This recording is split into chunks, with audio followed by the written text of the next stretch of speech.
Hello ladies and gentlemen, Nick here, and welcome to my review of Doctor Who Fury from the Deep, which is the 6th and penultimate Doctor Who Season 5 story, and the last to feature Victoria Waterfield. And this isn't a very good story for me. I didn't really enjoy it. Stuart Hardy, or Stu Batchful, he loves this story. This is his favourite one, so I just point this out. His second favourite is Greatest Show in the Galaxy, so that's his favourite surviving story.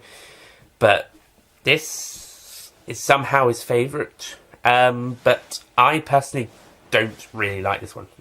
Fair's fair, I like Delta the Bannerman, he doesn't. But I really don't know what he gets into. Well, I have to check his review out again. But I can't enjoy this one. For starters, the first 3 episodes are pretty dull, slightly boring. There's this really cunt character, Robson. He's better in part 6, and he's okay when he's possessed by the villains, but in parts 1 to 3 and a little bit in 4, he is a cunt, basically. This is one of the worst characters, at least, well, worst characters / one of the ones I hate above all others. He's one of those examples. I'm sure we've had plenty of characters I really hate before, but this is probably the best example prior to Chancellor Autumn from Monster of Peladon. Oh god. So, with him being a large presence in the first 3 episodes, he really makes this story a really horrible experience to start with, and on top of that, it's boring and dull in quite a few places. It's slow. Again, this story is 6 parts. It doesn't need to be 6 parts. They just think because they're only doing 7 stories, they needed to make all but the first one 6 parts. Aye. You could have easily have done with a 4-parter slopped in there and cut off 2 weeks. Maybe do another 4-parter and cut off another 2. I'd be fine with 8 stories if you just made them shorter. So long as if the story fits 6 parts, then maybe it would be okay, like Enemy of the World, but when it doesn't, or if it's just padding itself out, then no. And whilst this one felt a bit more 6-partier than some of the others this season, I didn't feel very enjoyable about it. The story really picks up more around part 4ish after Robson is possessed by the seaweed. Oh yeah, this is the monster of this story is seaweed. Seaweed. Yeah, seaweed and foam and gas.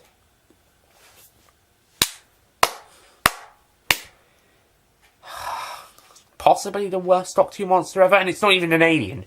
But yet it's biologically different. Somehow the gas or something, or pollution, is causing it to mutate, and yet it's somehow able to control people. It's clever enough to kill people, or attempts to kill people and control others. It's clever enough to attempts to take over the world. This story. I can understand if it was alien, or if they could say, oh, this and that caused this thing to become really smart and attempts to take over the world and possess people. Even possessed people talk like it's this thing talking through them, like the Great Intelligence did. But here's the thing, how is that possible? I know it's sci-fi, but how does some biological stuff in the seaweed make it start controlling people and make them want to take over the world? How does that happen? That's not physically possible. There's no explanation. There's an explanation about how it's happening, but how the seaweed's being infected is some sort of biological thing through the gas or something. But that's as far as we go. So, and we don't actually know what it actually wants besides possibly world domination for some reason. So yeah, this thing just exists for the hell of it. I think we've just found the first worst excuse to include a monster in a Doctor Who story. It doesn't need to be there. Well, yes, because, well, okay, the whole point of the story is that it needs to be there, but it can't. It physically can't. There's no possible way, even in unless there was some sort of sci-fi element in there. But it just doesn't. I suppose it's quite a good one for an environmentalist warning story. But unlike, say, Inferno or The Green Death, where they actually use science or science fiction elements, more science in those cases, but instead of using science or science fiction, it's just elements, it's just this, that, caused this to do all of this. How? Just because there's gas going into affecting seaweed doesn't mean it can somehow develop a very clever mind and start taking over people like the Great Intelligence did. It's not like pumping lots of chemical waste into a mine causing maggots to grow to large sizes and being a very big danger and killing people because it's a very bad chemical. No, or some sort of experiments causing people to turn into werewolf creatures. It's not like those. Those ones actually make sense, or at least create creatures with some sort of thinking pattern. And in the case of the Green Death, you've got a villain organising all of this that thinks. It thinks. Seaweed can't think. And even if it could, how could it do all this? It doesn't make sense. The fact that seaweed and foam is bad enough, but the fact that it doesn't make sense. How? Or even how it got so... Okay, so I can see why it's got so bad, but how it's doing everything else doesn't make sense. This concept doesn't make sense. And it's not even for the fact it's science fiction. I suppose I could take the fiction part, but it's still... You've got to have some sort of realistic thinking. I could make the argument it's fiction, emphasis on the fiction, but the thing is, the science elements doesn't make sense. I can get fish vampires because it's science fiction, but seaweed coming to life, I could maybe if it had a little bit more of a mind of its own, maybe, but controlling people, attempts for world domination. I could see it passing on a virus or something to the human immune system or something, but not world domination. And that's its plan. So, yeah, that's my biggest problem with this story. And then my next biggest problem is it's a slow and a bit of a dull move across the six parters. It gets pretty dull. In fact, the last half of the final episode, like Massacre Part 4, has more dedication to the companion leaving, just as Massacre did with Dat, as well as also introducing the new companion and leaving companion coming back. It spends a lot of its time with sorting that all out, and we get the same here. I suppose we need quite a bit of time, but do we need 15? Do we need 10 minutes? I think 5 could have been suitable. Maybe slightly more. I don't think 10 is quite that necessary. I think it could have been 8 or 9. 7 or 8. What's more so is that everyone's just talking at the end and just like, I should have listened to you from the start. Fuck off, Robson. Yeah, everyone's just sitting in what's his name? The second in command's guy and his wife's patio. They're sitting down there having dinner, I suppose, and having a laugh about the whole thing. By the way, did that Dutch guy manage to get out alive? I didn't really notice, because he went in part 4, I believe he was. He went down to try and stop it one way in the pipes, and then he got kidnapped. I think he supposedly got possessed, and he was there on the rig. So did he make it out alive, or did he actually die? I'm not actually sure. And what happened to those two people that it had controlling for the first time around? You know, Mr. Oak and Mr. Quill. Did they get captured and locked away until the whole situation was over? I don't remember them being having dinner on the patio. So, yeah. I don't mind that bit, to be honest. It's a long, but on the fact it's on top of Victoria's extended exit, then, yeah.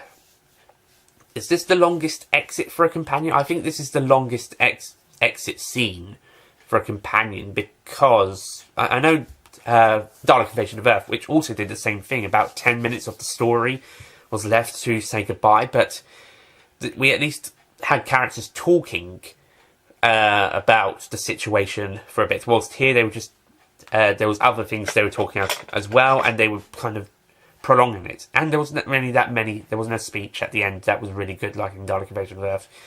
It doesn't have to be every time, but it would help. Certainly with the how long it's going. So yeah, I didn't really enjoy this story. I thought it was starting to get drag a little bit. I actually put it lower than Abominable Snowman, not Enemy. Well, Enemy as well.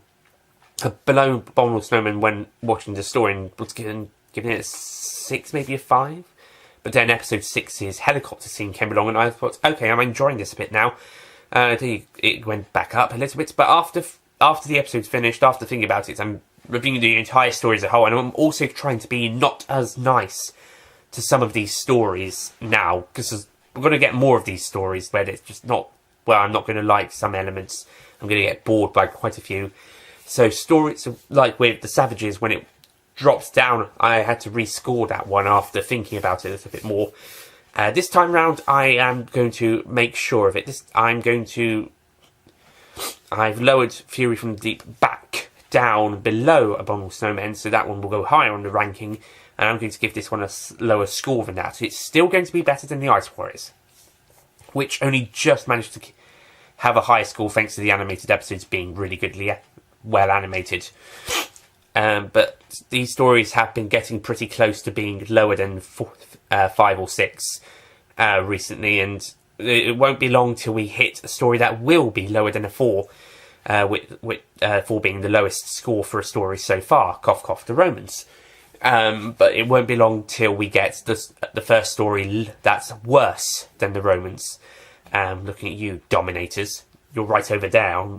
Your DVD is right over there. After today, I'm going to be taking you down to watch, along with the Mind Robber and the Invasion. Because I've only got Within Space to watch afterwards. After this. Haircut soon. So, Fury from the Deep, I really couldn't enjoy this one that much, apart from a few scenes like the helicopter scene in part 6. And there were some good elements. That Dutch guy I thought was a pretty good character, but sadly he left the story too early. I think he should have left in part 5, then maybe popped up again in part 6. In fact, he should have popped up in part 6 anyway, just to say, I'm alive, I'm okay. If he did die, then it's an even bigger shame. I think he should have left in part 5 and then come back in part 6 to say, I'm okay. So yeah, I'm just not really that into it. And the acting isn't really that great from everybody.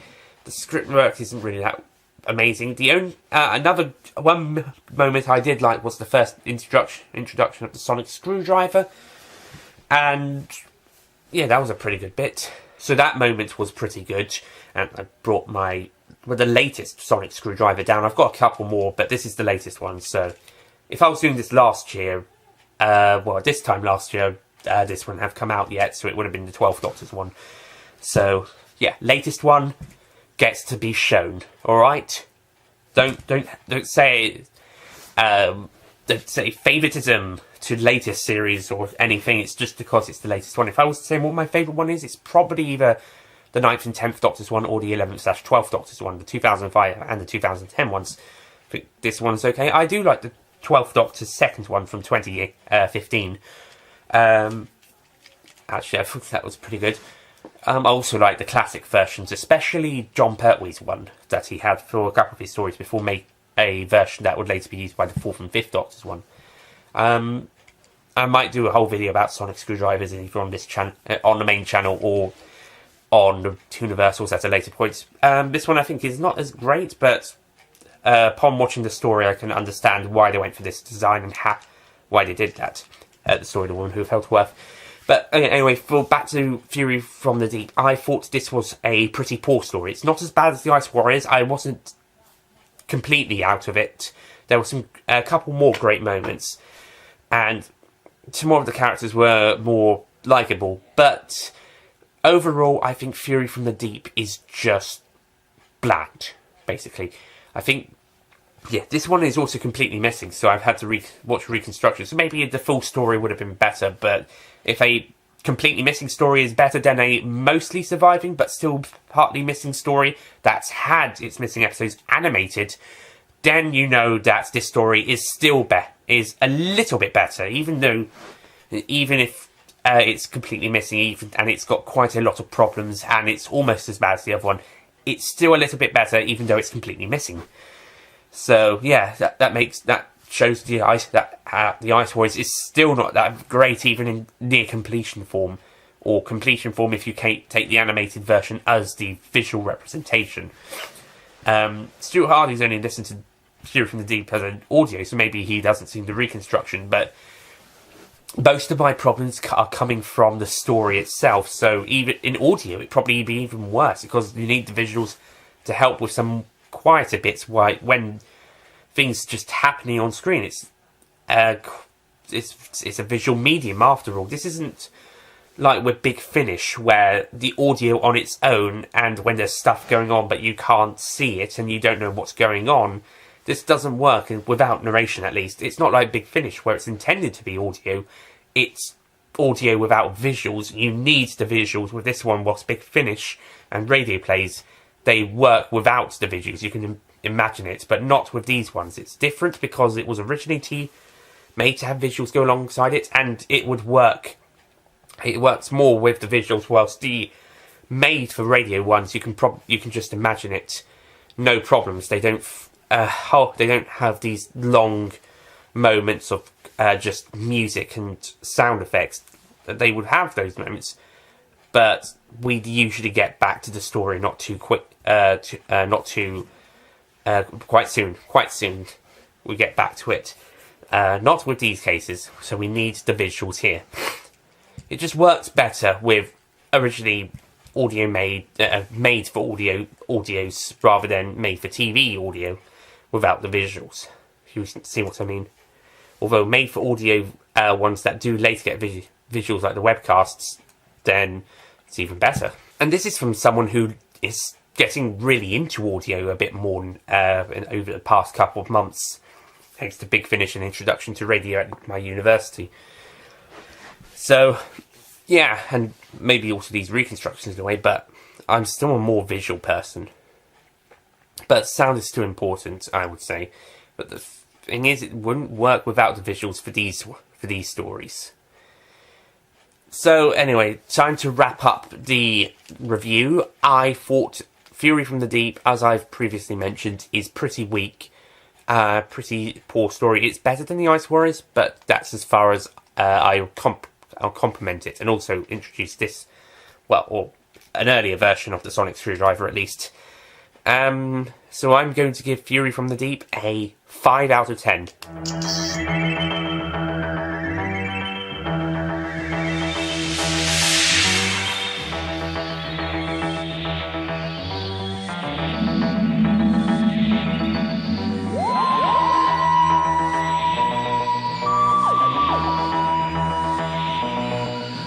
Yeah, I was going to give it a 6, but then I changed my mind, and it's now lowered to below Abominable Snowman.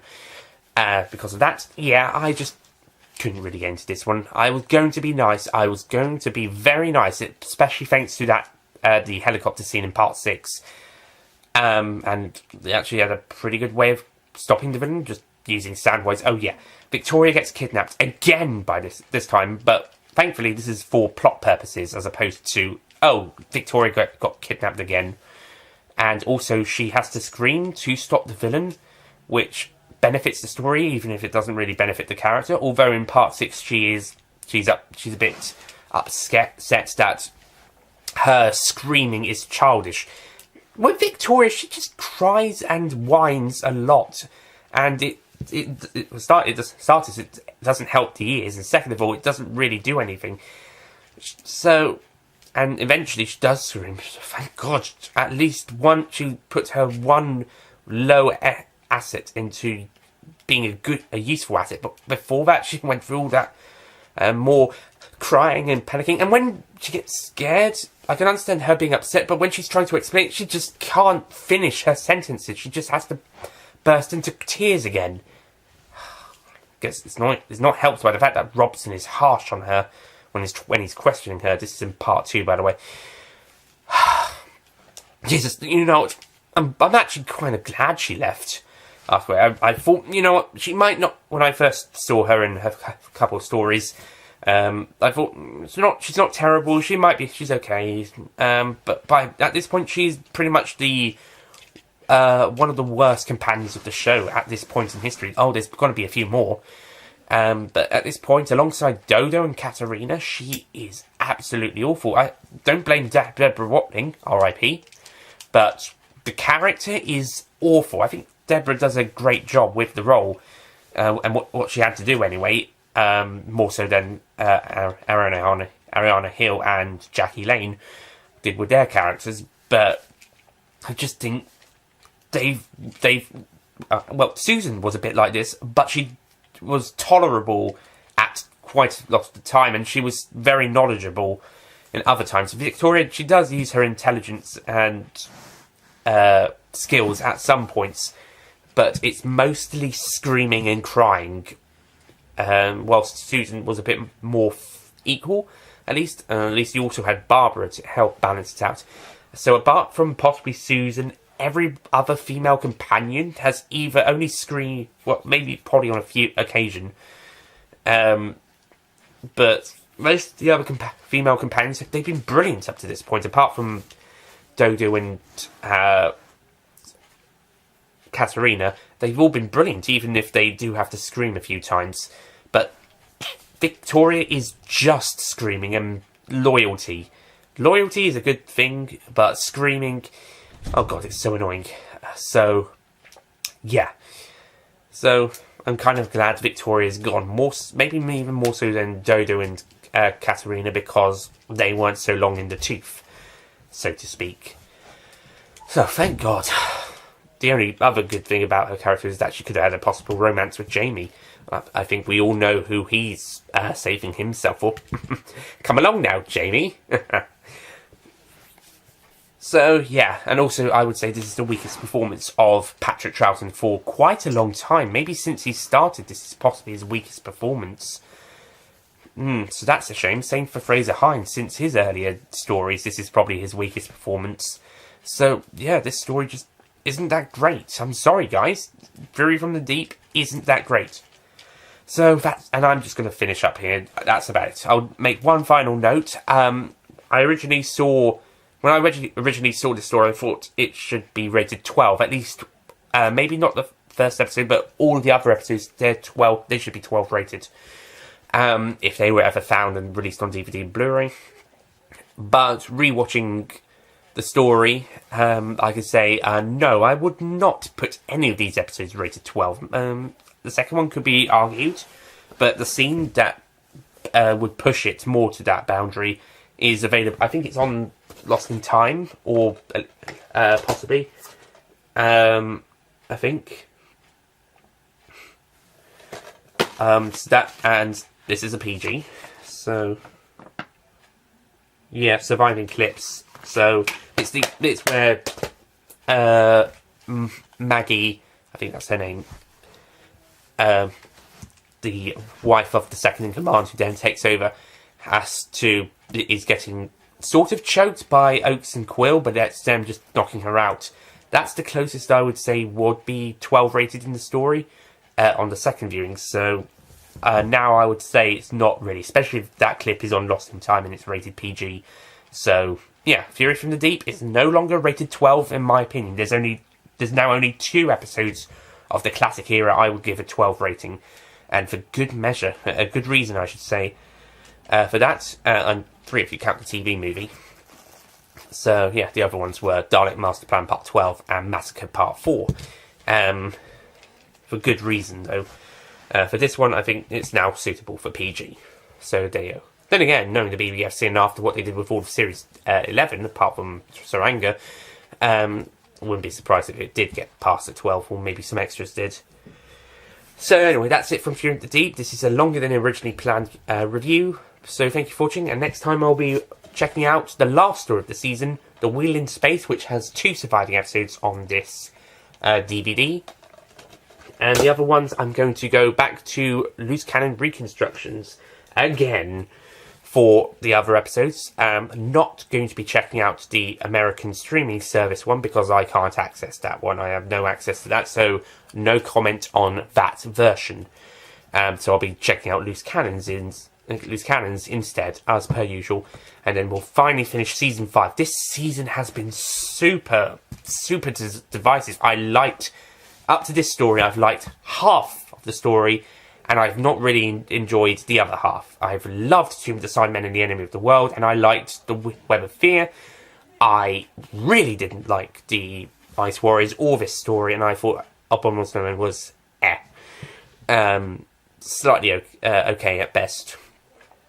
Maybe a little good in places, but that's about it. So it's all or nothing for The Wheel in Space, and I think this one is going to be a pretty good one, actually. I think this is a pretty good story. It's at least going to be better than the 3 I wasn't so keen on.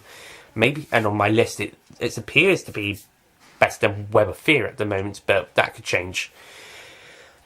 Okay, so that's about it. Thank you for watching. For the last time for this review, goodbye.